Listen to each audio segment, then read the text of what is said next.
በስም አብ ወወልድ ወመንፈስ ቅዱስ አሐዱ አምላክ አሜን። ብቸርነቱ ዘይሓደገና ናይ ቦታትና አምላክ ቅዱስ እግዚአብሔር ምስጋና ይብጽሐዮ። ለማዓንቲ ሒዘልኩም ቃሪበ ዘለኹ ፕሮግራም ብዛዕባ ሓደ ሙስሊም ሓውና እዚ ትርኢኹሞ እዚ ካብ ኦርቶዶክስ ተዋህዶ ቤተክርስቲያን ሃይማኖት ወፂኡ ናብ እስልምና ዓለም ኣትይኖ ተኾንኻ እዩ እስልምና ሃይማኖት ልመረጽ ኻይልና ጠይቕናዮ ለሃብና ጥያቄታት ነው አይ አነሲ ኣብ ኦርቶዶክስ ተዋህዶ ቤተክርስቲያን ዘይተመለሱልኝ ጥያቄታት ስለነው እቲ ሃይማኖት ተረት መስሉ ትሰምዕኒ ብዙ ምክንያት ቀይረን ኦይሉ ስለተናገርና ስለዚ እቶም ዝሃብና ጥያቄታት በሪከርድ መልክዕ ከስምዕኩም ድሕሪ ምስማዕ ላኣቶም ላብ መልስናት ማለት እዩ። ካብቶም ጥያቄታት ሓደ ታይልል ኢየሱስ ክርስቶስ አምላክ ድዩ ሰብ ሎት ሰባት ፈጣሪ ድዩ ፍጡር ይዝል ካብ ባዕሉ ካብ ድምፁ እንስምዕ እዮም። ኢየሱስ ክርስቶስ አምላክ ድዩ ሰብ ፈጣሪ ድዩ ወይስ ፍጡር ወርጽ ለ ማለት ካብ ባዕሉ ቃል ኢየሱስ ክርስቶስ 33 ዓመት ኣብ ምድሪ ዝትመላለስ አምላክ የውሉዳ አይበለይ አነ ፈጣሪ አምልኾን ውሉዳ አይበለይ أنا سبئ وليو أنا ملختني وليو لك أنا هذا همزة أنا سبئ دولا أنا أملاك ولد أيولي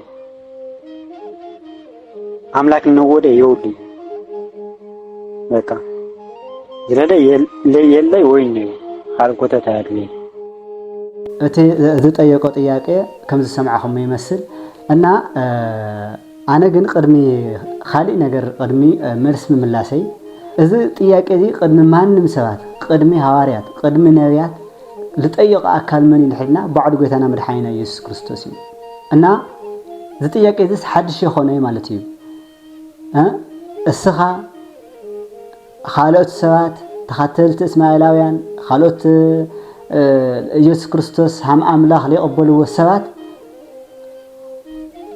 كتيقوا مخان سلال ترد إيسوس كريستوس زي تياك دي أقدم تايلتنا تياك دي بعلي لتياقوا مالتي لها وارات لدك أمزامرتو كردو أمسلال الدالية كتحزو أمسلال الدالية لغاية آلة تولدي أو زي حساعة النناية تولدي زي تياك دي كل عالم خان سلال ترد إيسوس كريستوس بعلي لتياقوا تياك إيزي ماتيو تايلي لتياقوا نحرلنا سوات سين ودسوس مني ولوائي لتياق مالتي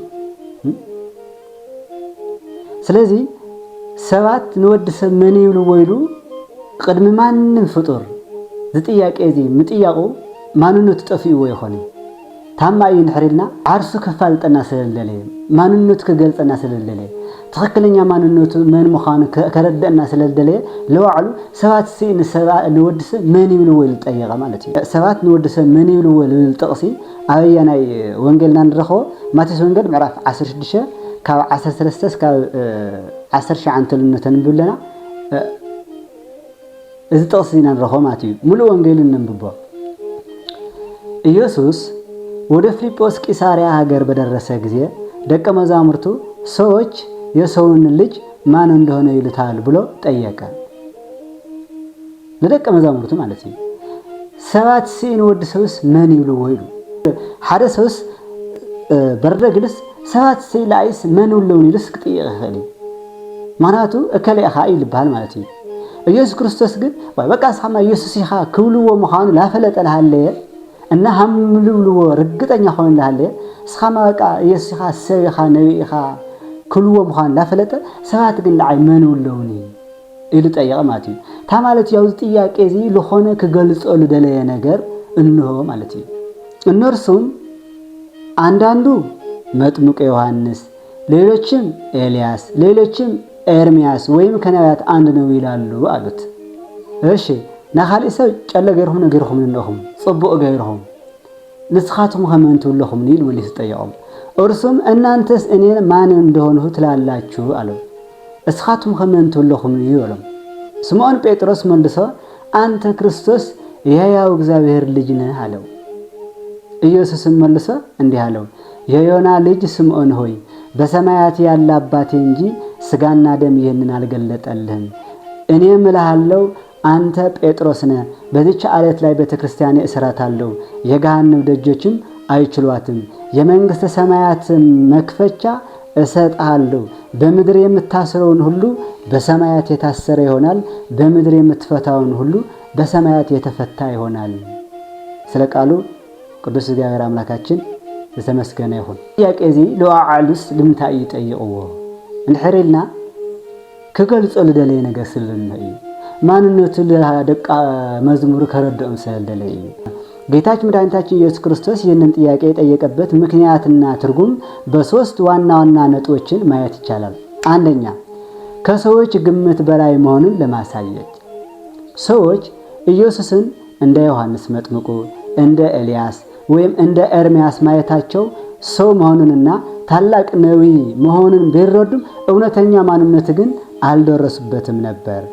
እርሱ ግን ነቢያት የሚተነብዩለት፣ ነቢያት ራሳቸውን የላከ አምላክ መሆኑን ደቀ መዛሙርቱ እንዲያስተውሉ ስለፈለገ ይህንን ጥያቄ ጠይቆታል። ስለዚህ ጥያቄ እዚ ልጠየቆ ኢየሱስ ክርስቶስ ልምንታይ እዩ እንድሕሪልና ካብ ናይ ሰባት ማንነቱ ናይ ኢየሱስ ክርስቶስ ማንነቱ ካና ሰባት ኣተሓሳስባ ካና ሰባት ግምት ብላዕሊ ሃምሉ ኾነ ከረድኦም ስለለለ ልመን ንደቀ መዛሙርቱ መጀመርያ ሰባት ታውለውን ኢሉ ሰባት ታውለውን ክብሉ ከሎ ታማት እዩ ተሃምሉለውሎ ስለልፈልጦም እዩ የባህሪ አምላክ እዩ። ኣብ ደቂ ሰባት ልቢ ዝተሰወረ ስለልፈልጥ ሰባት ልኡ ተሃምሉለዎ ስለልፈለጠ ማለት እዩ። መጥምቀ ዮሐንስ ኣለዎ፣ ኤርምያስ ኣለዎ፣ ኤልያስ ኣለዎ፣ ካብ ነቢያት ሓደ ኣለዎ። እዚ ምዃኑ ስለልተረድአ ኦሆ እዚ ነገር እዚ እኮ በቃ ኣይትረድኦም ይኮን ነው ኣነ እኮ ተራ ሰብ እዮም ኢሎም ይሓስለውኒ በቃ አምላክነተይ እኮ ኣሞኒ ስለልደለየ ማለት እዩ። ሰባት ሲላ ኣይታውለውኒ መንውለውኒ ልጠይቃ ማለት እዩ። ካብኡዛ ኣብ ሰብልና እዞም ሰባት ልውለዎም ብምሎም እስኻማ መጥምቀ ዮሐንስ ኣለውኻ ምናምን ኢሎም ንዓላቶም ሰባት ልውለዎ ነጋት ዝርዝር ኣቢሎም ነገርዎ ማለት እዩ። ፅቡቕ እዩ እንኳዕ ትናገርኹም እዚ ኢልኹም ትናገርኹም ኣለኹም ናይ ሰባት መስኪርኹም ኣለኹም ለኣይ ሰባት ተሃምልውለውኒ ተናጊርኹም ኣለኹም እዚ ኣነ ለፈልጡ ኣለኹ እየ ንስኻትኩም ከመን ትውልኒ ኢልዎ አንቱም ሰከመን ትውልኒ ኢልዎ ማለት እዩ። ንስኻትኩም ከመን ትውልኒ ኢልዎ ካብኡ ቅዱስ ጴጥሮስ ተባለ አንተ ውእቱ ክርስቶስ ወልደ እግዚአብሔር ሕያው ኢልዎ አንተ የእግዚአብሔር ልጅ ክርስቶስ ነህ ኢልዎ ንስኻ ክርስቶስ ናይ እግዚአብሔር ወዲ እግዚአብሔር ዝኾንኻ ኢየሱስ ክርስቶስ ኢኻ ኢልዎ ማለት እዩ። ካብኡ ሃሙ ትብለሎ ኢየሱስ ክርስቶስ ልምንታይ ሃሙ ትብለኒ ኢሉ ኣይገሰፀኝ። ምክንያቱ እቲ መልስ ናይ ጴጥሮስ መልስ ኢየሱስ ክርስቶስ ትስማዕምዕዎ ማለት እዩ። ሓቅኻ ኢልዎ ንኢድዎ ኣድኒቕዎ ተቐቢልዎ ትስማዕምዕዎ ማለት እዩ። ብንግግሩ ምስ ተስማዕምዑ ታይሉ ንስኻ ታይልዎ ብፁዕ ኢኻ ኣለት ኢኻ ጴጥሮስ ኢኻ ኢልዎ ማለት እዩ። ዘውዝነ ንግግር ዘውዝነ እውቀት ዘውዝነ ምስጢር ለለ ስጋና ደምኻ ይኾነ ይገሊጽልኻ ናይ ሰማይ ኣቦ እዩ እምበር ኢሉ ብደንብ ገይሩ ኣረጋጊጹ ነገሮ ማለት እዩ። ስለዚህ ማለት እዩ ኢየሱስ ክርስቶስስ የእግዚአብሔር ልጅ ምዃኑስ ኣይትረድኡ ነይሮም ካልኦት ሰባት ነቢያት ልነበሩ በቃ ምስ ሐዋርያት ልነበሩ ምስ ደቀ መዝሙር ምስ ናይ ኢየሱስ ክርስቶስ ደቀ መዝሙር ልነበሩ ሰባት ኩሎም ኣይሁድ ኩሎም ወዲ እግዚአብሔር ምዃኑስ ኣይትረድኡ ነይሮም ማለት እዩ። እንደ ወዲ እግዚአብሔር ምዃኑ ካልርድኡ ነይሩ እግዚአብሔር በዓል ምዃኑ ብደንብ ይርድኦም ነይሩ። ኢየሱስ ክርስቶስ እንደገና ባዕሉ የሰው ልጅ ማን ይሉታል ሰባት ንወዲ ሰብ ማን ይብልዎ ኢሉ ላጠየቀ እንደገና ጴጥሮስ ለሃበ መልስ እንደገና ታይሉ አንተ የእግዚአብሔር ልጅ ነህ ይልዎ ኸልተ ነገር ባዕሉ የሰው ልጅ ይሉ ናይ ሰብ ወዲ ሰብ ምዃኑ ብደንብ ኣረጋጊጥና ዝወዲ ሰብ ኣነ ማእኸልኩም ልንእኹ ልመላለስለኹ ምሳኻቱም ትርለኹም ምሳኻቱም ለውጉዕለኹም ልጥይቕለኹም ምሳኻቱም ሓበረ ለጓዓዝለኹ ሲ ኣነ ወዲ ሰብ ልተዋልኹ ካብ ድንግል ማርያም ካብ ስጋ ልወሰድኹ ኣነ ወዲ ሰብ ኣነሲ ሰባት ሲእመኑለውኒ ይበለ ምክንያቱ ጥራሕ በቃ ወልደ ማርያም ኢሎም ስለለኣምኑ ወዲ ማርያም ሰብ ነቢ ደግ መምህር ኢሎም ስለለኣምኑለዎ ደግ መምህር ሃምኑለዎ ሰብ ሃምኑለዎ ተራ ሰብ ሃምሉ ኾነ ብናይ ሰብ ሃምሉ ማለት ስለዝፈለጡ እዚ ጥያቄ እዚ ጠይቆምማ ጴጥሮስ ተባለ ንስኻ ወዲ እግዚአብሔር ኢየሱስ ክርስቶስ ኢኻ ኢልዎ ማለት እዩ። ናይ እግዚአብሔር ወዲ ኢኻ ኢሉ መለሰሉ። ካብ ኢየሱስ ክርስቶስ ታይሉ እዚ ሰማይና ደምና ስጋ ይኾነ ይገልጽልኻ ናይ ሰማይ ኣቦይም በይሉ ብደንብ ገይሩ አምላክነቱ አረጋግጦ ተቀበለ ማለት እዩ። ካልኣይ ሰውም አምላክ መሆኑን ለማረጋገጥ ይህንን ጥያቄ ጠይቆታል። ሰብ ምዃኑ የሰው ልጅ ማን ይሉታል? አነ ሰብ አብ መንጎኹም ነኽሲ ሰብ አነሲ አነ ማን ይብሎን ለሰብ ተብሎ ሰውነቱ ገልጽለ አማን በአማን አምላክ ምዃኑ ለ ጴጥሮስ ብልመለሰ መልሲ ተቀቢሉ ወዲ እግዚአብሔር ሃትለሎ ስለዚ ዘውዝነ ከብራርህሎም ስለለ ጥያቄ ይጠየቁ ማለት ነው። ከዚ ኢየሱስ ክርስቶስ ሰብ ምዃኑ ከድንግል ማርያም ሃምን ተወለደ አነ ሰብያ ማእኸልኩም ነኽሩ እዩ ትጠየቁለኩም ይሉስ ናገይርዎ አምላክ ምዃኑ ለ ከእግዚአብሔር አብ ካብ ባህሪ አባቱ ሃምን ተወለደ ቅዱስ ጴጥሮስ ጠቂሱ ማለት መስኪሩን ነው። በዚህ ምክንያት እዚ ታኾን ለማለት እዩ ኢየሱስ ክርስቶስ ካብ ድንግል ማርያም ለወሰደ አካል ነው ሓደ አካል ካብ እግዚአብሔር አብ ለወሰደ አካል ነው ሓደ አካል ካብ ድንግል ማርያም ለወሰደ ባህሪ ነው ሓደ ባህሪ ካብ እግዚአብሔር አብ ለወሰደ ባህሪ ነው ሓደ ባህሪ መለኮታዊ ባህሪ ስለዚህ ካብ ድንግል ማርያም ለወሰደ ባህሪ ሰውነት ካብ እግዚአብሔር አብ ለወሰደ ባህሪ አምላክነት መለኮትነት ካብ ክልተ አካላት ሓደ አካል ኢየሱስ ክርስቶስ መጽኡ ኣብ ምድሪ ትገሊጹ ማለት እዩ። ለዚ ቤተክርስቲያንና ኢየሱስ ክርስቶስ ካብ ክልተ አካላት ሓደ አካል ካብ ክልተ ባህሪ ሓደ ባህሪ ኢየሱስ ክርስቶስ ወልደ ባህሪ ላ ተአምንላ እትመስክርላ ስለዚህ በአማን ኢየሱስ ክርስቶስ አምላክ እዩ እና አምላክ ምዃኑሲ እዚ ጥያቄ እዚ ቀዳማይ ነገር ቅድሚ ካልእ ነገር ምምርማርና ኢየሱስ ክርስቶስ ንምንታይ እዩ እዚ ጥያቄ ዝጠየቅዎ ማንነቱ ስለልጠፎ አይሆንም እንዲሁም በአይሁድ በሰባት ልትዘንገዐ ማንነቱ ደቀ መዛሙርቱ ምን ተከረዶም ስለዝደለየ እዩ አነ አምላክየ ኢሉ ከረዶም ስለዝደለየ ንሰብሲ ሰባት ምን ይብሉ ወይ ዝጠየቅ ማለት እዩ። ሳልሳይ የመገለጥና የእምነት መሰረት ክገልጽ ስለዝደለየ ማለት እዩ። ኢየሱስ ስጋና ደም አልገለጠለም በማለቱ የእርሱን አምላክነት ማወቅ በሰውኛ አስተሳሰብ ሳይሆን በመለኮታዊ መገለጥ የሚገኝ መሆኑ አስረድቶታል። ይህንም የእምነት ምስክርነት አለት የቤተ ክርስቲያን መሰረት አድርጎታል። መንከራ ከመቀበልና ወደ መስቀል ከመሄዱ በፊት ደቀ መዛሙርቱ የሚከተሉትን ጌታ ሞትን ድል የሚያደርግ አምላክ መሆኑን በጽኑ እንዲያውቅለት ስለፈለገ ይህንን ጥያቄ ጠይቃቸዋል ማለት ነው። ስለዚህ ጥያቄ ጠየቀውስ ለደቀ መዛሙርቱ አነሲ ሞይተ ኣብ ሳልሳይ መዓልቲ ሞይተ ተቃብር ኣብ ሳልሳይ መዓልቲ መቃብር አሸኒፈክ ልዓል ምልዓል ዝኽእል አምላክ እምበር ሃምዚ ሰባት ለሐስብሎምኒ አይኾንኹ ልብ በሉ አስተውዕሉ አነ አምላክ እየ ልብል ምስጢራዊ ትርጉም ሒዙ እዚ ጥያቄ እዚ ጠይቅዎ መን ኢየሱስ ክርስቶስ እምበስ ለማዓንቲ እስኻ ጠይቕኻዮ ናኻ ሓውና ካልኣዩ ጥያቄ እዚ ቅድም ስኻም ጥያኻስ በዓል ኢየሱስ ክርስቶስ አነ መን ይሉ ጠይቅኖ ስለዚህ ስኻለለ ኢየሱስ ክርስቶስ መን ይሉ ድሕልኻና አምላክ እዩ ባጭሩ ጥያቄው እኔ የምታይኝ ሰው ብቻ አይደለሁም የባህሪ አምላክ ነኝ የሚለውን ታላቅ ምስጢር ደቀ መዛሙርቱ እንዲመሰክሩና በዚያ እምነት ላይ እንዲጸኑ የተደረገ የመለኮታዊ ጥበብ መግለጫ ነው። ኢየሱስ ክርስቶስ ጥያቄ ይጠይቃሉ መለኮታዊ ጥያቄ ነው ማለት ነው።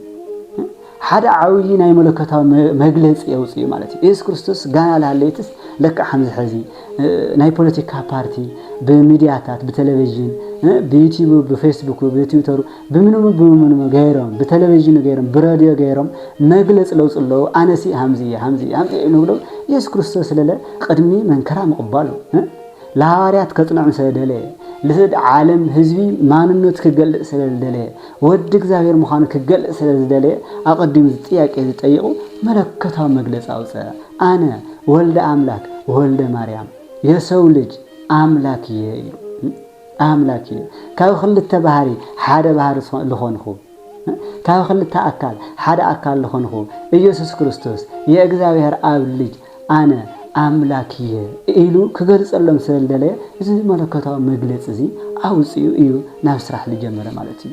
ስለዚህ ጥያቄ እዚ ሶቆል ተጠየቀ ጥያቄ ወይ ተራ ጥያቄ አይሆነኝ እዚ ጥያቄ እዚ እዩ ናይ ኢየሱስ ክርስቶስ በር ካፍተና ለኸል ማለት እዩ። ቤተ ክርስቲያንና ለ ብዙ መሰረት ያ እምነት አልት መስረተት ማለት እዩ። ና ኦርቶዶክስ ተዋህዶ ቤተ ክርስቲያን ተዋህዶ ልብል እምነት ትመስረተት ብዙ ያ ማለት እዩ። ተዋህዶ ማለት بزي أنت بيتروسن بأنت على تنتنا بيت كريستيان إسرات اللو إلونه مسرت مسريتنا ماتي زي مسرت زي تأين حرينا إيسوس كريستوس ولد واحد إيجي الخام إيمان ويتعامل الحين إيسوس كريستوس أملاك لا سبل مخان لمقلع سبل دليل زتياك إزي تأيو ماتي سلازي أمنتنا بمتى مسرت المسرت إيو بيت كريستيانا بمتى مسرت المسرت يتيا عند حريلنا ولد واحد الخاب إيمان التمسرتت إياه ولد واحد إلى ليتأمن بتكريستيان التمسرتت يهلاي سلازي أرثوذكس توحدو وانا مسرتو ببيتروس آلة النت التمسرتت إذا بتكريستيان ذي أيان حرنا ناي بتكريستياننا مسرت أيان حرنا إيسوس كريستوس ولد واحد أملاك لي سبل الخاب بإيمان حدا مؤمن حامد لك أمنه حنت بتكريستيان لجنا حامد لك تأمنه إذا حنت بتكريستيان السا ولد واحد أي خوني إيسوس كريستوس أملاك لسبل يخوني إلى نحت أمن خناجن نا كريستوس مشرع أي خونتي مالتي نا لما عنتي إزي إيسوس كريستوس بعلو لتأيقه ما نمنتو لتأيقه لما نمنتك جلس دليل قدم ما نمسب لتأيقه إياك إيهم خزلت تأيق اللهم إيو إنا كنا لندلي أنا لما عنتي هم أتوي إزي أخلنا أو خلق أي كفال إزي قدم أي كفالي أو خلق أي كفال لجنا أما متحف قدس إيسوس كريستوس أنا أملاكية لولولمنا أملاك مخانو لقلت التقصات إننا قلنا ساسايك في لنا قد فلنا أملانا ماتي مسبولي كداننا مسحدث كدان لنا الأثرنا أبلي كدان إيسوس كريستوس مني أحدث كدان تعاند في أمر خيو لولو لا رأنا كن خلينا للم عنتجن أو زي أخلنا وسوات للزاير ولولا ريتدنجل ولا مسكول كور يقين آمين.